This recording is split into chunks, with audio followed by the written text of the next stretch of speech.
Tes. Bismillahirrahmanirrahim. Assalamualaikum warahmatullahi wabarakatuh. Waalaikumsalam warahmatullahi wabarakatuh. Bersama kami seorang yang sudah terjun dalam dunia ke-Al-Qur'anan, khususnya di Wilangan. Beliau adalah Pak Muhammad Ikhwan Sugeng Rawuh. Alhamdulillah. Terima kasih sudah On air. rawuh kesini untuk berbagi ilmu, khususnya tentang ke-Al-Qur'anan. Insya Allah. Sebelumnya boleh diperkenalkan dulu. Nama saya Muhammad Ikhwan. Saya sebagai Ustadz TPH Nur Hidayatul Quran, sebagai Kepala TPH Nur Hidayatul Quran Dusun Jegong, Kecamatan Wilangan, Kabupaten Nganjuk, juga sebagai koordinasi desa FPTPH FKTPH Kecamatan Wilangan. Alhamdulillah, ya beginilah Juga kita suka seorang dukanya seorang pejuang Al-Quran. mudah-mudahan senantiasa diberikan keistiqomahan oleh Allah untuk selalu berjuang di jalur Al-Quran sampai akhir hayat. Amin ya rabbal alamin. Amin, amin, Pak ya Ki. rabbal alamin. Selain itu juga Pak Ikhwan ini merupakan penyuluh agama Islam Kecamatan Wilangan. Betul. Ya, nanti tentu kita akan membahas lebih panjang dan terperinci secara jelas tentang bagaimana Pak Ikhwan ini perjalanan Pak Ikhwan ini sebagai pejuang Al-Quran sejak kapan, dan nanti bagaimana sih menjadi pengajar ataupun pejuang Al-Quran yang baik, yang pas lah Ya, menurut hadis Rasulullah Sallallahu Alaihi Wasallam. Seperti itu Pak Ki. ya betul. Jangan tegang-tegang, tenang saja Pak. Mungkin sebelumnya yang mau saya tanyakan itu sudah sejak kapan Pak Muhammad Ikhwan ini berjuang di dalam khususnya ke Hikmah. Al-Quran, ya khidmah. Kalau di penyuluh kan jenengan sebagai bidang buta aksara, tentu sudah pas. Nah, dengan Anda panjenengan sebagai kepala TPQ, sebagai koordinator FKTPQ Desa Wilangan, mungkin sejak kapan? Mungkin bisa disejarahkan di sini. Alhamdulillah rabbil alamin. Kalau dibilang sejak kapan itu, ya bisa dikatakan sejak kecil. Karena di tempat kami sendiri itu, rumah bapak itu bersebelahan dengan musola, dan musola itu tempat untuk belajar anak-anak desa membaca Al-Quran. Kalau dulu itu sebelum sebelum ada listrik, itu justru musola itu sangat ramai sekali belajarnya. Sesudah sholat maghrib, anak-anak itu sholat maghrib, terus belajar Al-Quran sampai Isya, terus tidak pulang, malamnya tidur di situ, pagi baru pulang. Dengan seperti itu, anak-anak itu betul-betul memaknai dan menjiwai dengan Al-Quran waktu itu. Setelah ada listrik, itu metode-metode itu berjalan dengan seiring kemajuan zaman, yang akhirnya TPH mengikuti program TPH sehingga belajar Al-Quran yang sebelumnya sesudah maghrib dijadikan Siang. sekitar jam 4 habis asar sampai selesai. Nggih. Alhamdulillah. Kalau dibilang sejak kapan, waktu itu karena saya itu dari kecil itu dididik di rumah, dididik dengan sendirinya, dengan lingkungan yang membaca Al-Quran, sehingga di dalam hati itu terpanggil terpanggil, mungkin suatu kelak nanti, sudah besar nanti, saya ingin menjadikan wadah musola ini menjadi wadah untuk belajar membaca Al-Quran. Sekitar tahun 90-an, akhirnya saya pergi ke pondok pesantren, di sebuah pondok pesantren kecil, tepatnya di Pondok Manbaul Huda, Selatri, Kasembon, Malang. Di sana alhamdulillah saya belajar 7 tahun. Setelah itu mungkin sebelumnya bisa disapa Pak, nanti bek menawa ada teman-teman jenengan yang dari pondok, ya bisa disapa, nggak apa-apa ya. Halo. Saya masih kenal saya enggak? Muhammad Ikhwan yang dulu degil Kodam Dalem. Halo Kang Kamit. Halo Kang Riyadi Sedawun. Halo Iksan yang di Lampung. Halo Kang Nur Said yang di Lampung. Halo Bapak Nur Sidik yang di Purwokerto. Halo yang di Pujon, yang di Malang, di mana saja berada. Salam berjuang Al-Quran. Singkat cerita langsung. Singkat cerita, dengan setelah itu setelah 7 tahun perjalanan belajar Al-Quran di tempat musola, walaupun saya tinggal, itu alhamdulillah dengan izin Allah itu selalu ada generasi yang meneruskan. Waktu itu waktu saya kecil itu yang namanya Bapak Sumarwan. Bapak Sumarwan itu juga sebagai guru saya sekaligus misanan. Sehingga dari Bapak Sumarwan itulah saya itu belajar dengan beliau tentang Al-Quran, membaca huruf pegon, membaca fikih, akidah akhlak, itu dari beliau. Setelah itu ketika saya di pondok pesantren, adik saya yang namanya Siti Juwaria yang sekarang di Gresik, halo adik saya Siti Juwaria yang di Gresik, itu yang meneruskan. Terus waktu itu setelah saya sekitar tahun 99 saya pulang dari pondok, terus belajar Al-Quran saya teruskan lagi karena tuntutan keluarga. Saya harus merantau di Bontang, terus pulang lagi belajar membaca Al-Quran lagi. Terus sekitar tahun 2001 saya merantau lagi di Pontianak, Kalimantan Barat. Halo semua saudara-saudaraku yang di Kalimantan Barat. Itu mungkin sekelumit cerita perjalanan dari Bapak Muhammad Ikhwan tentang perjalanan hidupnya hingga sampai sekarang, dan lebih ke spesifiknya langsung mungkin hari ini Bapak Ikhwan kan juga mempunyai anak didik tentang Al-Quran. Alhamdulillah. Ya, tentu yang saya tangkap tentang Bapak Ikhwan tadi, ada kemunduran apa ya namanya? Kemunduran seorang anak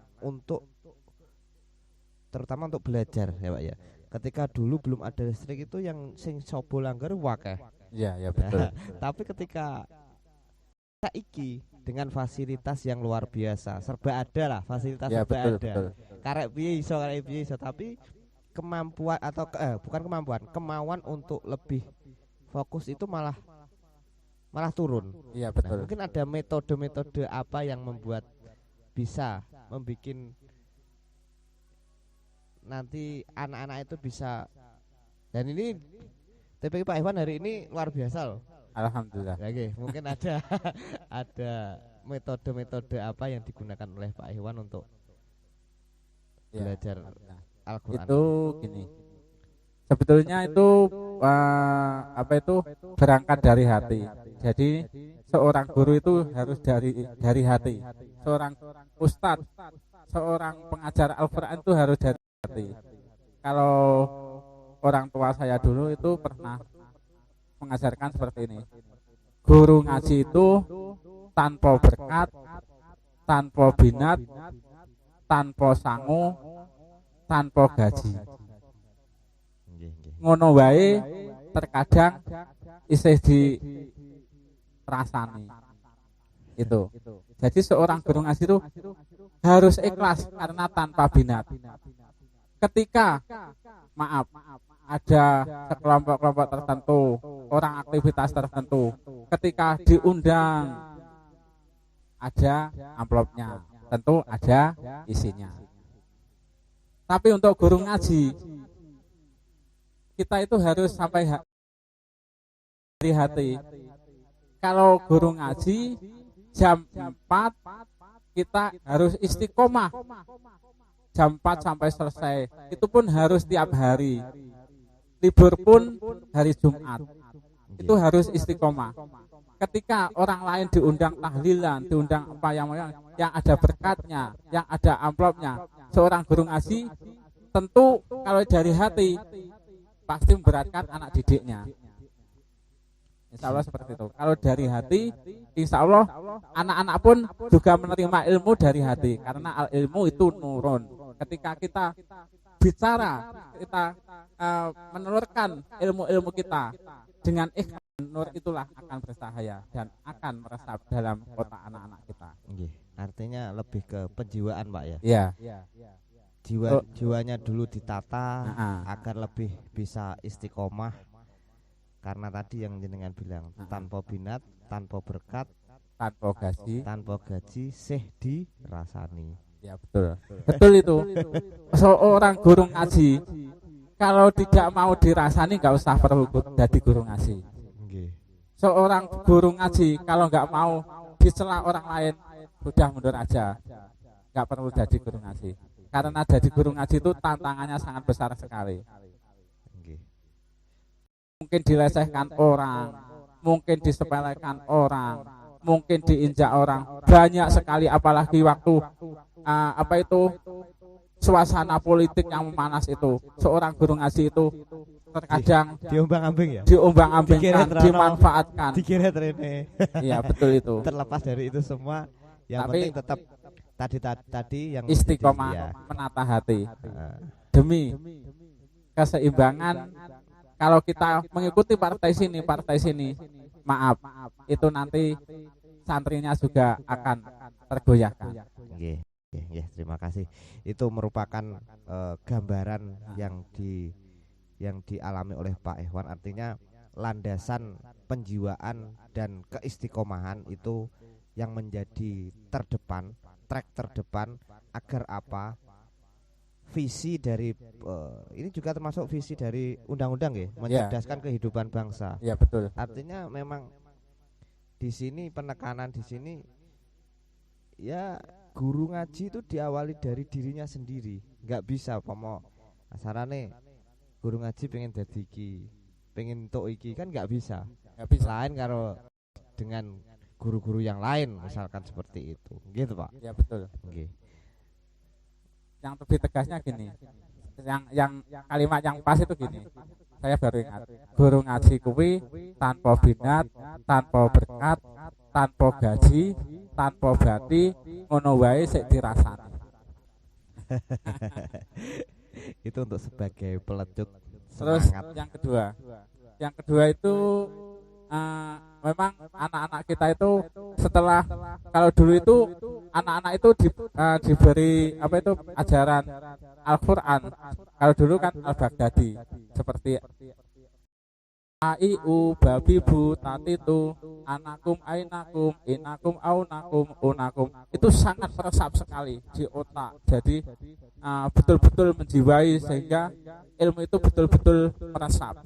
Terus sekarang itu karena kemajuan zaman, ada HP, ada televisi, ada motor, sehingga anak-anak itu kurang fokus. Disitulah disitulah kurang fokusnya itu. Nah itu trik dari kita. Menurut saya pribadi, setelah saya tafakur bagaimana anak-anak ini harus supaya bisa meresap itu ilmu, kita bisa meresap. Ternyata metode saya cuma satu, yaitu fokus, membuat anak-anak kita fokus.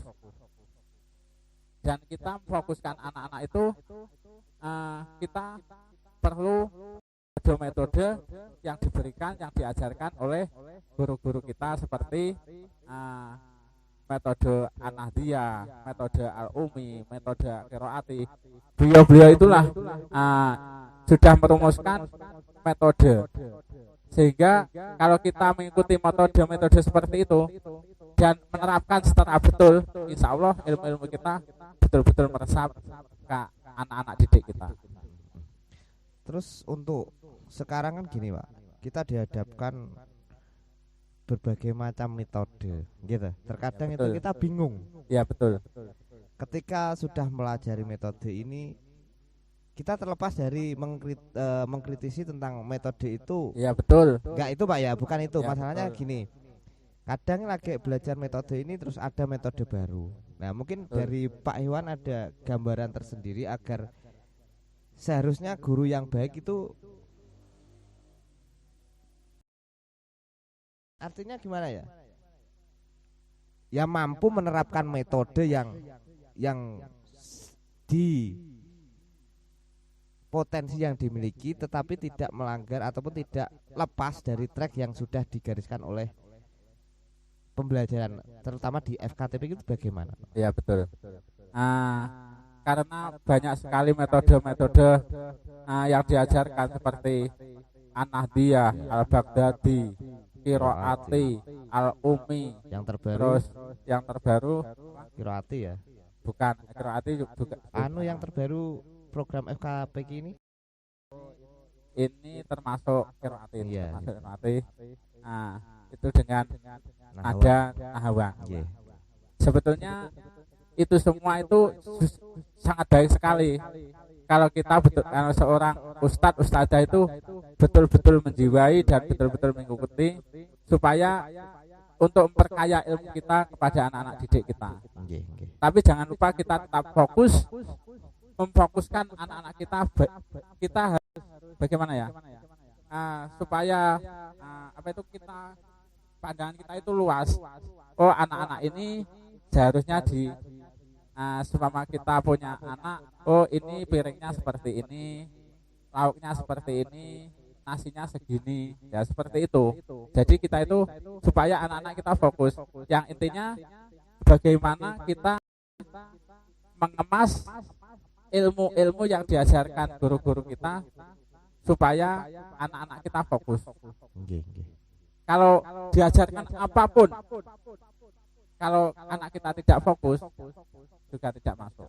Persoalan pertama, persoalan yang paling utama, yang paling mendasar itu bagaimana seorang pendidik itu harus mampu menciptakan kefokusan itu. Iya, itu betul. Triknya Pak, mungkin ada. Kalau triknya itu memang sudah diajarkan oleh guru-guru kita seperti ya triknya minimal kalau guru 1 7 anak, guru 1 maksimal 10 anak. Itu supaya anak-anak itu fokus, lebih ke istilahnya supaya apa ya? kita bisa meredam. Kan anak-anak itu sangat ramai sekali. Betul, ada yang gini, ada yang gini, ada yang soalnya gini. Kan TPQ itu tidak bisa terklasifikasi dengan usia gitu Pak. Ya betul. Seperti sekolah-sekolah yang sekolah formal. Betul. Kalau formal itu 7 tahun di TK, 8 tahun 1 sampai seterusnya. Betul. Kalau TPQ itu kan enggak. Tidak. Ada yang 7 tahun sudah hatam misalnya ya. Bahkan kan saat ini saya punya anak didik yang sudah lulus STM. Itu tapi alhamdulillah baru mulai. Ya kan itu Pak, artinya kan memang untuk memfokuskan peserta didik terutama dalam pembelajaran Al-Qur'an itu ternyata tidak terlepas tidak terpaku dari usia kita. Tidak. Lebih ke berapa jumlah dalam satu Ya, betul. satu apa namanya? Satu ruangan itu. Ya, betul. Yang Ya, belajar. seorang ustadz itu harus terbuka. Siapa saja yang pengen belajar, siapa saja yang pengen masuk, silakan. Nggih. Bahkan terus terang, kalau pengen tahu di tempat saya itu kalau habis maghrib itu ada jamaah ibu-ibu yang belajar dengan istri saya, itu ada sekitar 14 ibu-ibu. Itu pun dari nol. Dari nol, alhamdulillah, jangka 2 tahun ini sudah khatam 2 kali. Bahkan ada yang non muslim, seorang pendeta dari Lampung. Itu sekarang alhamdulillah walaupun umurnya sekitar hampir 50-an, lebih tua dari beliau, sekarang sudah juz 2. Nggih, alhamdulillah. Mudah-mudahan tetap diberi manah ingkang sabar, istiqomah ngoten nggih Pak nggih. Insyaallah. Nggih. Terus ada lagi Mas, Nggih. yang perlu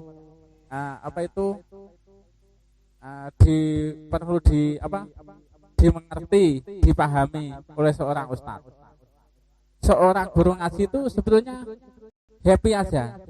Guru ngaji itu enak, enjoy. Sebetulnya guru ngaji itu terapi untuk ODGJ, orang depresi, gila, orang stres. Itu kalau sedikit-sedikit lihat anak-anak ngaji, pikirannya bisa piar. Oh, ternyata anak-anak itu bahagia seperti ini. Kalau kita lagi depresi, lagi kelahi dengan siapa, dengan istri, dengan ekonomi, pikiran sudah bulet. Ayo belajar ngaji. Terus kalau yang sudah bisa ikut mengajar ngaji. Ketika kita menghadap anak-anak, pikiran-pikiran yang kalau itu sudah lepas. Ternyata itu terapi. Ya, itu yang perlu dilakukan untuk guru-guru. Karena melihat kepolosan dari anak-anak itu. Iya, betul. Itu saya praktekkan itu. Ketika itu, pikiran kalut, pikiran mikir ekonomi itu enggak karu-karuan. Ya waktunya azan, anak-anak TPH, ya kita menghadap anak-anak TPH, alhamdulillah pikiran padang lagi. Nggih. Itu betul itu perlu dipahami untuk guru-guru ngaji. Mungkin itu salah satu manfaat yang Pak Ikhwan rasakan. Tanpa disadari. Nggih. Betul itu. Luar biasa. Tanpa disadari, guru-guru ngaji seperti itu. Itu saya tanamkan dengan anak-anak saya, terus guru-guru yang ada di tempat saya. Selain itu Pak Ivan, mungkin ada pandangan ke depan mengenai untuk pembelajaran Al-Quran itu menurut Pak Iwan bagaimana? Itu gini, kalau hadis Nabi Muhammad SAW pernah bersabda, khairukum man ta'amal Qur'ana wa 'allamahu. Sebaik-baik kamu adalah orang yang belajar Al-Quran dan mengajarkannya. Ya, hadis ini perlu dipahami, perlu dikupas, perlu diuntai secara baik, sehingga kita tidak salah kaprah, tidak salah menjalankan. Dari khairukum, sebaik-baik kamu, saape-ape, khairukum saape-ape, sira kabeh, sebaik-baik kamu. Iku man wong ta'alama, kang belajar Al-Qur'ana ing Qur'an, wa alamahu lan belajari lan ngajarne Al-Qur'an. Sebaik-baik kamu adalah orang yang belajar Al-Qur'an dan mengajarkannya. Ya. Di zaman pembaruan ini, karena dari berbagai sisi, terkadang itu memang panggilan hati, terus di suatu lingkungan karena tidak ada yang mengajar, jadi sebisa-bisa semampunya, iso-isone. Oke, memang itu betul itu Pak Ivan. Ya, itu yang terjadi di masyarakat. Ya, realnya di lapangan, fenomena di lapangan hari ini seperti itu. Artinya apa? Terkadang itu yang memang beliau itu mahir, yang beliau lebih cenderung ke apa ya? Ya kita bukan kurang membuka diri juga. Betul. Akhirnya sopo sing gelem yang ngulang, Ya, walaupun seperti itu. standarisasi, mohon maaf, kadang Guru belum TPH. belum sampai, iya kan? Ya. Ya, di situ apa itu akhirnya orang-orang yang sebetulnya belum mampu untuk mengajar sehingga terpaksa untuk mengajar. Nggih, nggih. Sehingga Ya kurang alhamdulillah apa itu walaupun hasilnya kurang maksimal, tapi yang penting kan ada jiwa dulu, ada jiwa jihad dulu. Nggih. Karena guru TPH itu kalau dibilang apa itu terapi, enjoy betul. Tapi guru TPH dibilang berat karena istiqomah, harus tiap hari, tiap jam 4 sore sampai selesai, jam 4 sore sampai selesai. Cuman hari Jumat yang libur. Nggih. Tanpa binat, tanpa berkat, tanpa gaji, tanpa bati, ngono wae sik dirasani. Kalau orang lain ada undangan langsung dapat amplop. Satu kali. Iya. Maaf, ini guyon. Gak apa-apa, intermezzo biar gak tegang. Ya itu mungkin Terus akhirnya guru-guru ngaji itu alhamdulillah untuk kedepannya untuk FK TPH sehingga mengadakan pembelajaran sehingga guru-guru ngaji yang kurang mampu itu bisa bertambah ilmunya sehingga bisa mengikuti kestandaran ustadzah guru ngaji. Ya, artinya juga kita mengingatkan kepada semuanya, terutama kepada kita orang-orang ataupun yang berkecimpung dalam Al-Quran, artinya jangan berhenti di sini. Ketika FKTPQ, forum TPQ baik tingkat kecamatan, desa ataupun kabupaten itu mengadakan sebuah pelatihan ataupun sebuah kegiatan, ayolah ikut. Iya Pak ya. Oh, iya. Ini juga ajakan untuk semuanya. Jangan menutup diri. Oh iya betul. Karena ilmu itu tidak berhenti di situ. Iya betul. Nggih. Jadi ya ayo ikut. Ini loh untuk manfaat kita semua. Iya betul. Kalau kita bisa otomatis kan kita mengajar. Betul. Nggih.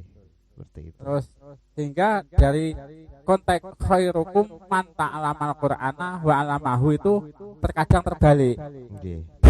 Mengajarkan dulu baru belajar. Padahal hadis Nabi itu khairukum man ta'alamal Qur'ana, sebaik-baik kamu adalah orang yang belajar Al-Qur'an, wa 'allamahu baru mengajarkannya. Jadi belajar dulu, kalau sudah mampu baru mengajar. Tapi karena apa itu lingkungan, karena keterpaksaan, karena panggilan jihad, kebutuhan masyarakat, sehingga mengajar dulu baru belajar. Tapi alhamdulillah dengan seperti itu, insya Allah kalau memang betul-betul, yang penting niat dari hati. Salam dari FKTPH Kecamatan Nganjuk, Kabupaten Nganjuk, ya, kepada Ustadz-Ustadzah TPH se-Indonesia bahkan seluruh dunia. Oh, saya ingat, saya waktu itu waktu merantau di Kalimantan Timur, di Bontang, halo, orang kilo 6, saya pernah mendirikan TPH di sana, pernah mengajar di sana. Di Sambas, waktu merantau di Sambas juga pernah, di Pontianak juga pernah. Jadi di mana saya bertempat di situ, saya ikut nimbrung di TPH, bahkan pernah beberapa kali mendirikan TPH. Terima kasih Pak Iwan, mungkin itu karena keterbatasan waktu. Ya betul. Besok lain kali pasti akan disambung, karena Pak Iwan ini merupakan penyuluh, ini juga merupakan bagian dari beliau untuk selalu memberikan semangat, motivasi pada siapapun, karena bagian beliau adalah tentang buta huruf Al-Quran, pemberantasan buta huruf Al-Quran. Nanti akan disambung lagi. Dan itulah tadi guru ngaji, pondasi awalnya adalah keikhlasan, jiwanya ditata dulu agar keistiqomahan itu bisa dicapai. Kemudian perlu diingat, guru ngaji tidak digaji, guru ngaji tidak ada berkat, guru ngaji tidak ada binat, tapi sing jelas mesti dirasani. Dan perlu diingat tadi juga kesimpulannya bahwasannya dan guru ngaji itu terapi. nggih, terapi. Selain itu untuk menjadi guru ngaji seperti yang dikatakan oleh Pak Iwan dalam hadis tadi, guru ngaji itu lebih baik ayo belajar dulu baru mengajarkan apa yang sudah kita pelajari. Mungkin itu sekian. Masih ada satu, Mas. Nggih. Salam takdim saya kepada semua Pok Jaluh Kabupaten Nganjuk, wabil khusus kepada Ibu Dia Fenawati, kepada Umi Johana, mohon maaf dan salam takdim saya. Nggih. Terima kasih Pak Iwan, nanti disambung lagi. Dan ini mohon maaf tidak dikasih apa-apa. Nanti mohon lagi Pak ya, ilmu-ilmunya nanti pasti akan dibutuhkan oleh masyarakat. Ini merupakan suatu program yang insya Allah baik, bermanfaat. Oke, sekian dari sini. Mohon maaf apabila ada kurang dan kata. Suara pandang, memandang sesuatu untuk disuarakan dan bersuara sesuai dengan sudut pandang. Ini tadi tentang pembelajaran Al-Quran. Sekian akhiron dari saya, wallahul muwafiq ila aqwamit thoriq. Wassalamualaikum warahmatullahi wabarakatuh. Waalaikumsalam Terima kasih, Pak warahmatullahi Iwan. wabarakatuh.